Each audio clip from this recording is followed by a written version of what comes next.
I genuinely did not think an online diploma would be enough to get me a job in healthcare. I thought employers would just laugh at it. I had been a receptionist at a GP surgery for 3 years. I wanted to move into actual care, working with patients, but every job I applied for wanted clinical qualifications I did not have. A colleague mentioned Royal Open College.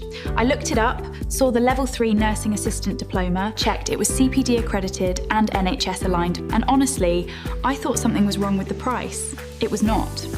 I studied during my lunch breaks and after the kids went to bed. The modules cover everything: medication handling, dementia care, infection control, safeguarding, real clinical knowledge, not just theory. I had my certificate, I updated my CV, applied to 4 roles, got 3 interviews, accepted an offer at a care home working directly with residents.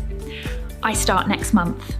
I am not saying it will be the same for everyone, but if you have the drive and you are willing to put the hours in, this course gives you everything you need to make the move.